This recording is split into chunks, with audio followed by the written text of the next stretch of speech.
경상도 할머니가 백범 김구 선생님이 그 기념관에 관람을 하게 되었습니다. 여기저기 구경하다가 다리가 아프고 힘이 들어서 어쩔 줄 몰라 하다가 보니까 의자가 하나 보이는 거예요. 그래서 의자에서 덜썩 그냥 앉았습니다. 앉자 안내하는 사람이 달려와서 할머니, 여기는 백범 김구 선생님의 의자입니다. 여기는 함부로 앉는 의자가 아니에요. 그렇게 이야기했습니다. 그러자 이 할머니는 멋들은 체하고 힘드니까 그냥 앉아 있는 거예요. 할머니, 여기는 우리 민족의 대표 지도자였던, 오늘날은 대통령 같은 그랬던 대한민국 임시정부 최고의 지도자였던 그분이 앉던 의자예요. 여기 앉아 계시면 안 돼. 빨리 일어나세요. 가세요. 그렇게 독촉을 했습니다. 그러자 이 할머니가 낸뜻 화를 내면서 이렇게 말했습니다. 여러분 뭐라고 얘기했겠어요? 이봐, 주인이 오면 비켜주면 되잖아. 그렇게 말을 하더라는 거예요. 주인이 옵니까? 영원히 안 오겠죠. 할머니는 아마 계속 앉아 계셨을 것입니다. 이 할머니의 모습을 생각하면서 여러분, 임시정부 최고의 지도자가 앉던 의자는 막강한 권력과 어떻게 보면 영광의 자리라고 볼 수 있어요. 오늘날로 말하면 청와대에 대통령이 있는 자리라고 보면 돼요. 여러분, 대통령이 앉는 자리 함부로 가서 앉을 수 있겠습니까?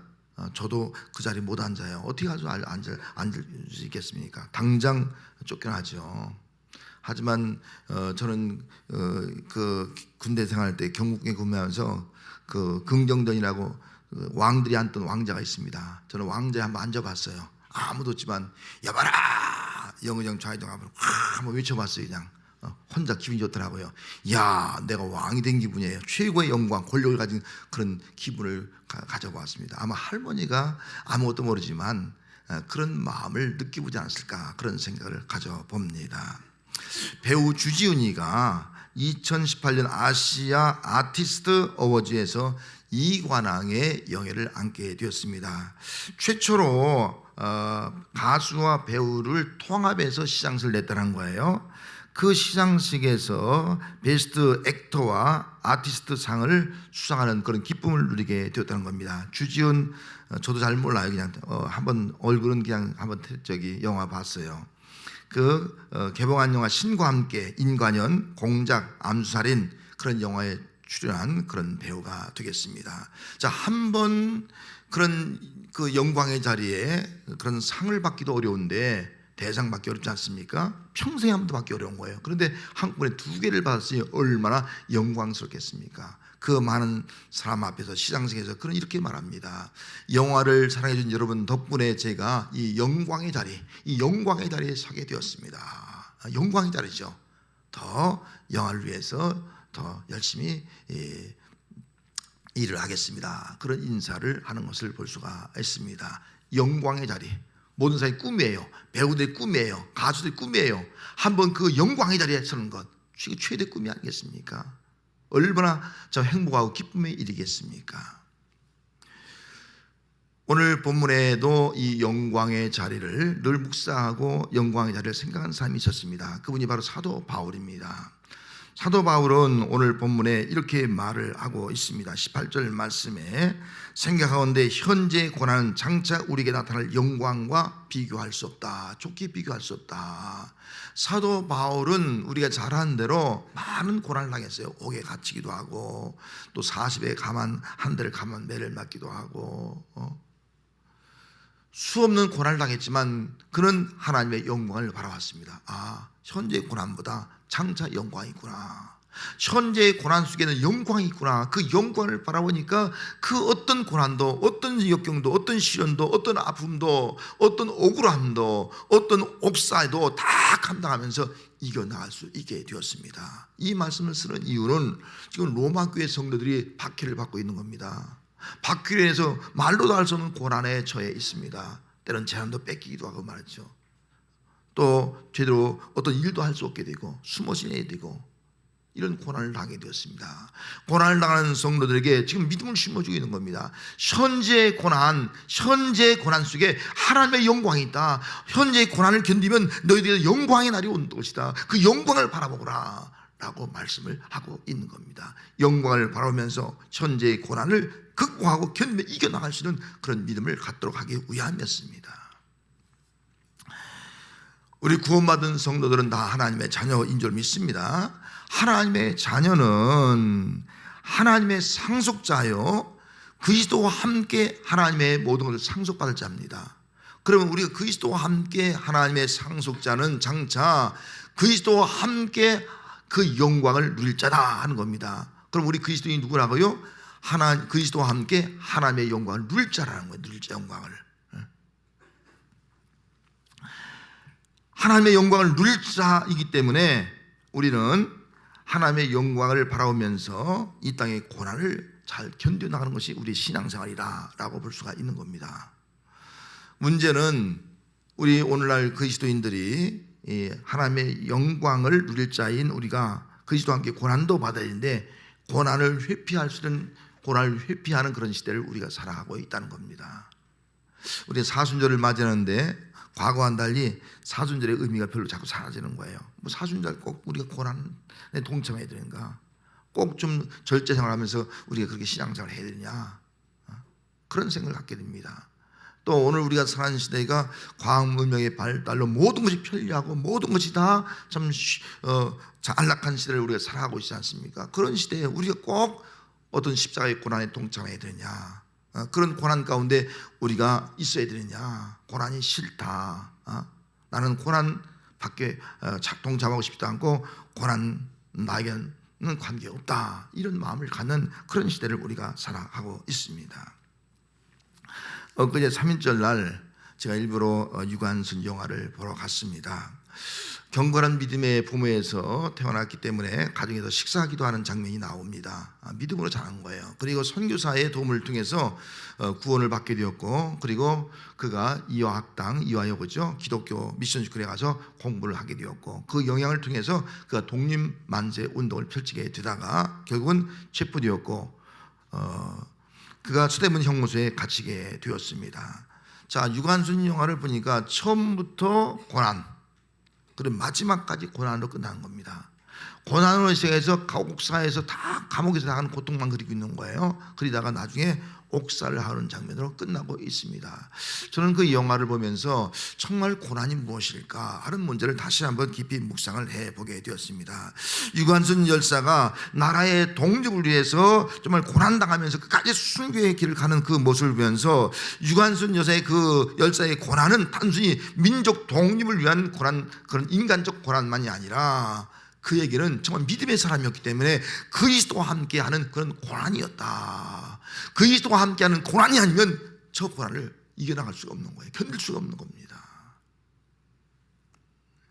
17살 된 소녀가 정말 잔혹한 그 고문을 견디는데 마치 예수님께서 십자가에서 견디는 그런 그리스도의 고난 같은 그런 고난을 지금 당하고 있는 겁니다. 독립만세를 외치면서 예수님께서 걸어가신 그 고난의 길을 지금 걸어가고 있는 때입니다.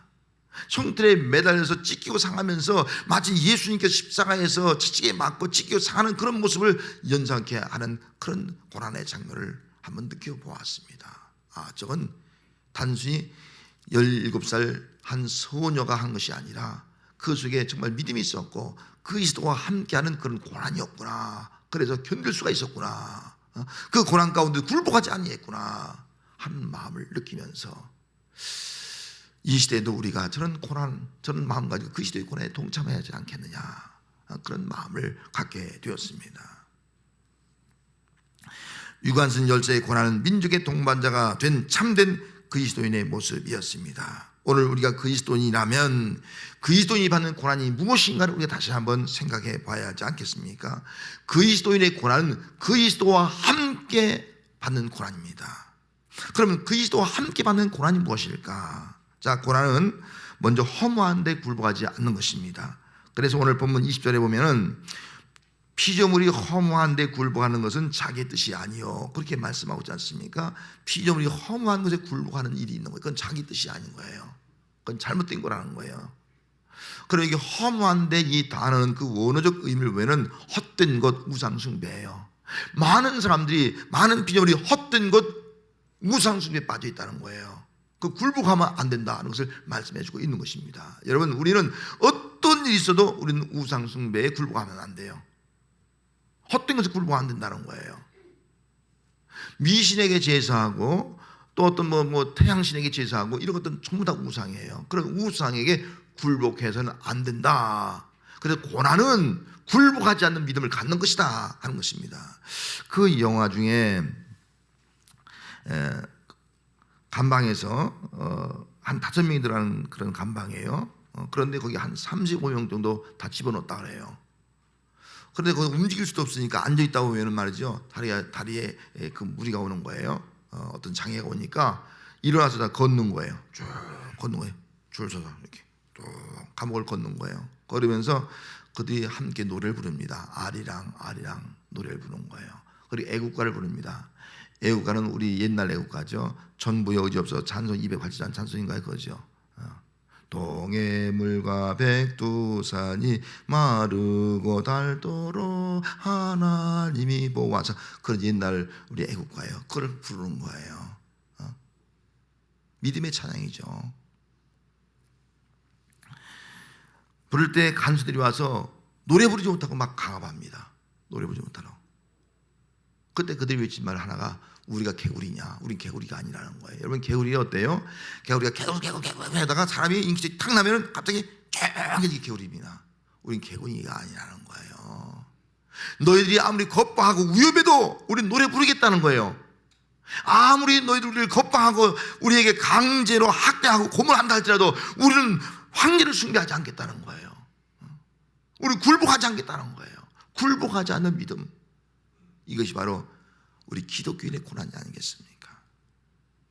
그리스도와 함께하는 고난은 허무한 것에 굴복하지 않기 때문에 일제 강압이나 천한 숭배에도 굴복하지 않는 그런 삶의 모습인 것입니다.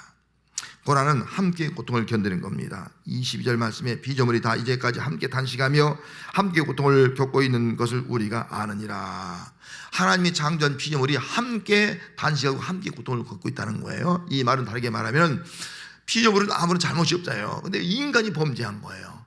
아담과 하와 범죄한 거예요. 범죄함으로 말미암아 인간도 타락하고 피조물도 타락한 거예요. 인간 때문에 피조물이 우리 인간과 함께 탄식하며 고통받는 그런 자리에 있게 되었다는 겁니다. 그래서 이 땅에 있는 피조물들이 인간 때문에 지금 고통을 당하고 있는 거예요. 범죄한 아담은 수고의 고통을 하게 됩니다. 땀 흘리면서. 또 범죄한 하와는 해산의 고통을 합니다. 그 고통이 얼마나 심합니까?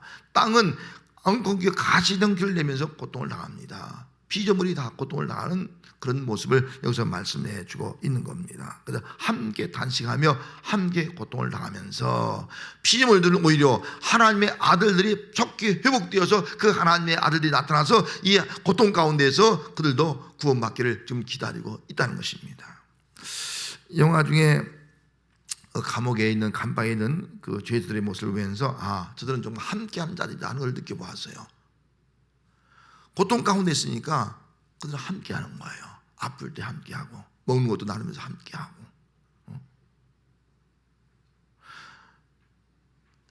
임산부가 있어요. 임산부가 함께하고 말이죠. 임산부 감옥에서 아기를 낳았어요. 그 아기 함께하고 함께 돌봐주는 거예요.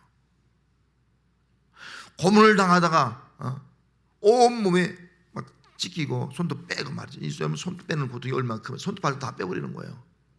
고통, 이루만 서 고통이죠. 그 고통으로 실실한 채 들어왔을 때 그 돌봐주면서 함께 고통을 느끼고 함께 탄식하고 함께 아픔을 느끼고, 이것이 바로 그 감옥의 모습이었다 하는 것을 생각을 해봅니다.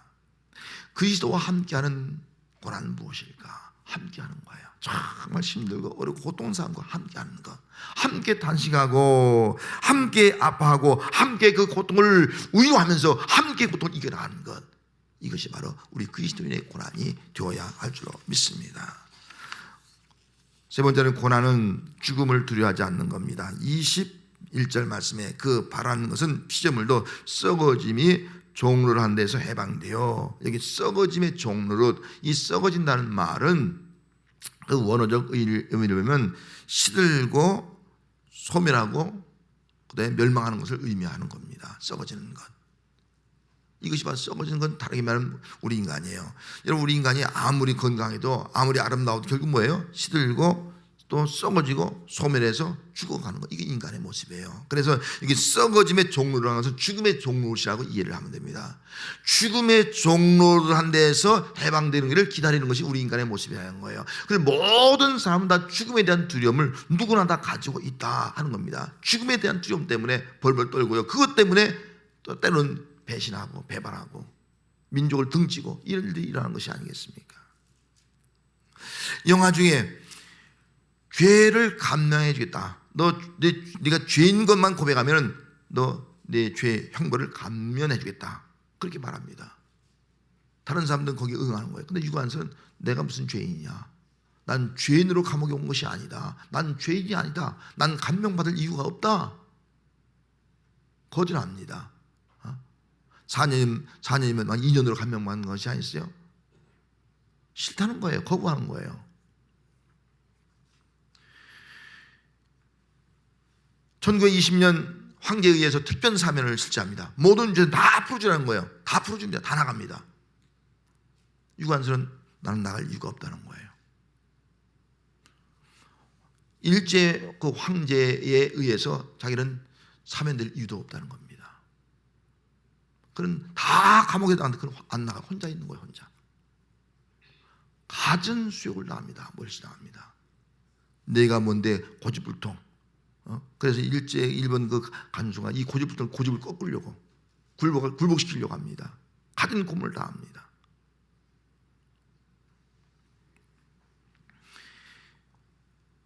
고문실을 끌고 와서 매달라서 막 몽둥이로 뚫깁니다.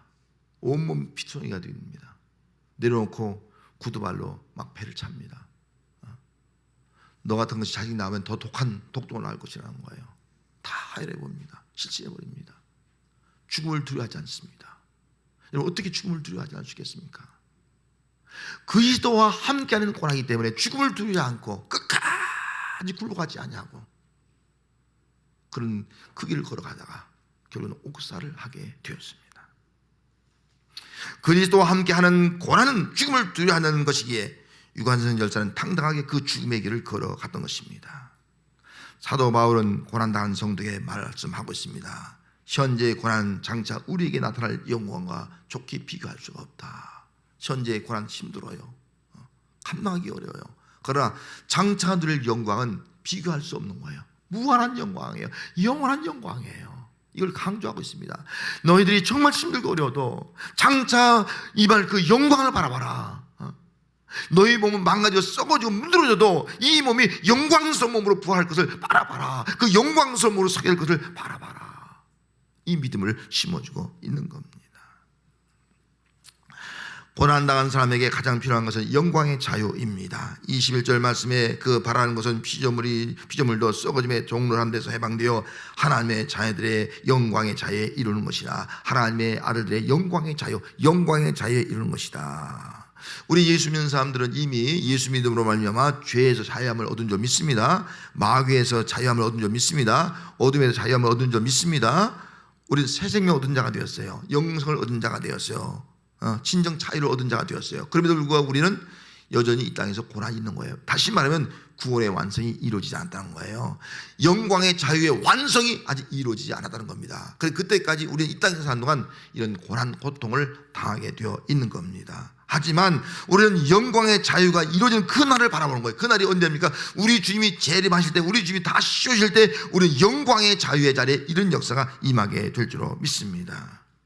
영광의 자유는 구원의 완성이요 완전한 하나님의 형상의 회복입니다. 영광의 자유는 험한 것과 억울과 쇠사슬에서 해방되어 진정한 자유와 평화를 누리는 겁니다. 영광의 자유는 병든 것도 없고 아픈 것도 없고 상한 것도 없는 온전한 모습으로 세워지는 것입니다. 영광의 자유는 눈물도 없고 애곡하는 것도 없고 탄식도 없는 진정한 평화의 삶을 살아가는 겁니다. 영생의 삶을 살아가는 것입니다.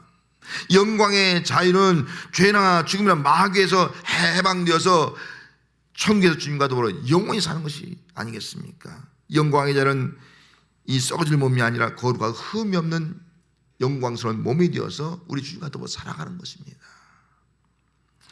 피조물이 스스로 썩어짐의 종로한 데서 해방되어서 영광의 자리를 이룰 수 있느냐? 우리는 이룰 수가 없는 겁니다.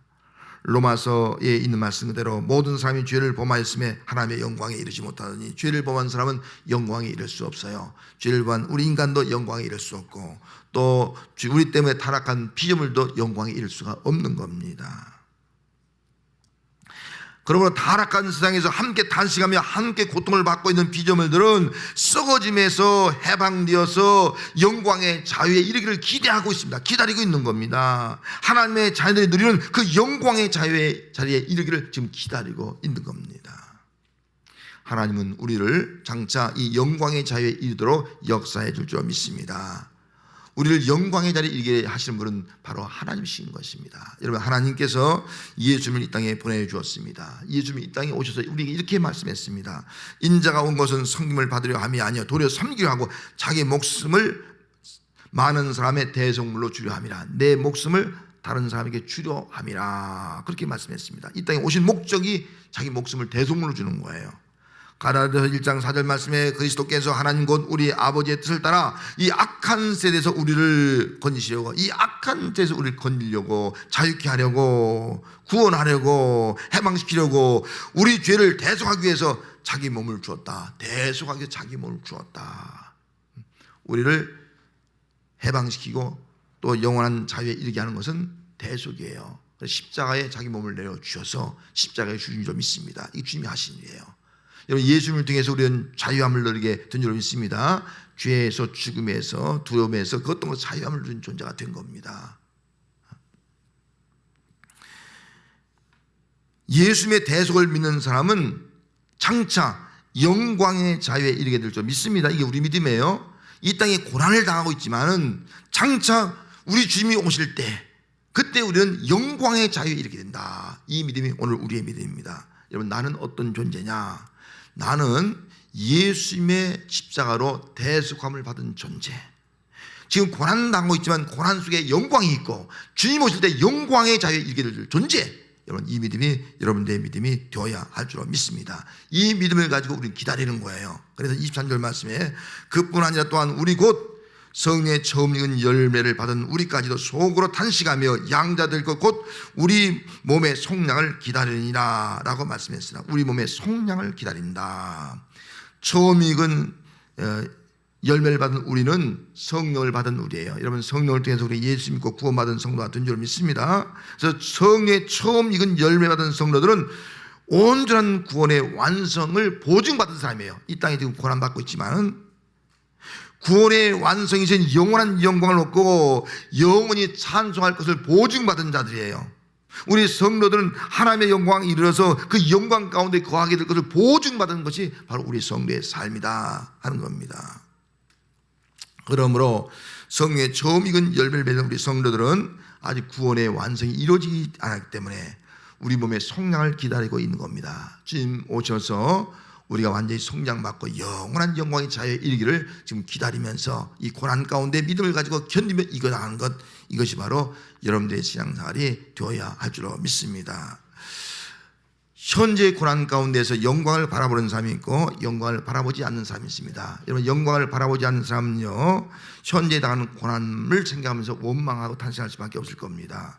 고난을 견디지 못하고 좌절하고 또 고난을 견딜 수 없어 포기하는 그런 인생이 되고 말 것입니다. 또 고난 당할 때마다 내가 왜 이런 고난을 당했냐, 정말 하나님이 살아계시냐, 하나님 나를 사랑하시느냐 하는 질문을 던지면서 하나님을 부정하는 그런 불신앙의 자리에 이르게 될 것입니다. 하지만 영광을 바라보는 사람은 고난 당할 때 이 고난 속에 영광이 있구나, 고난 속에 하나님의 인생의 교육이 있구나, 옆처럼 그런 믿음을 가지고 견디는 겁니다. 오뚜기처럼 일어서서 희망을 가지고 달려가는 겁니다.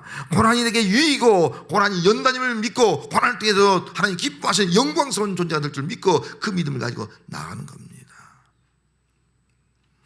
시내산에서 모세는 하나님의 영광을 구했습니다. 하나님, 영광을 보여주세요. 출애굽기 34장 18절 말씀에 주의 영광을 내게 보여주세요.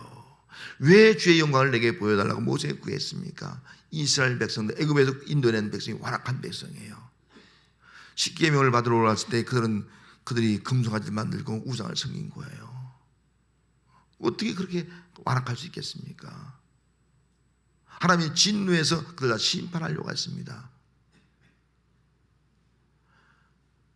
그때 하나님께서 모세의 회개 기도를 들으시고 내가 그럼 친히 함께 하겠다 말씀하는, 그때 영광을 보여달라. 영광을 보여주지 않으면 이 백성 데리고 광야 40년 그 고난의 길 감당할 수 없다는 거예요. 갈 수 없다는 거예요. 하나님 영광 보여주세요. 그럼 내가 가겠습니다. 그런 고백이에요. 영광 보여주며 그 길을 걸어갈 수 있는, 그리고 광야 40년 고난을 극복할 수, 견딜 수 있는 그런 믿음의 역사가 모세에게 나타난 겁니다. 변화산상에서 베드로, 야고보, 요한 예수님의 영광을 봤습니다. 마태복음 17장 2절에 보면 그들 앞에서 변형되사 그 얼굴이 해같이 빛나며, 얼굴이 해같이 빛나 영광이에요. 그 옷이 휘어졌더라. 그렇게 말씀하고 있습니다. 빛같이 휘어졌더라. 영광을 상징하고 있는 겁니다.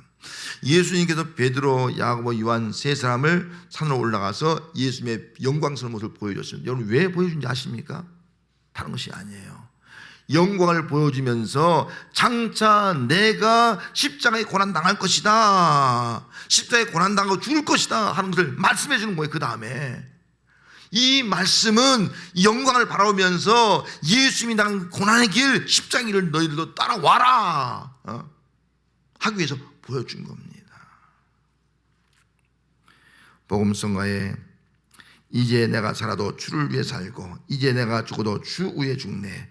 하늘 영광 보여주며 날 오라 하네. 하늘 영광 보여주며 날 오라 하네.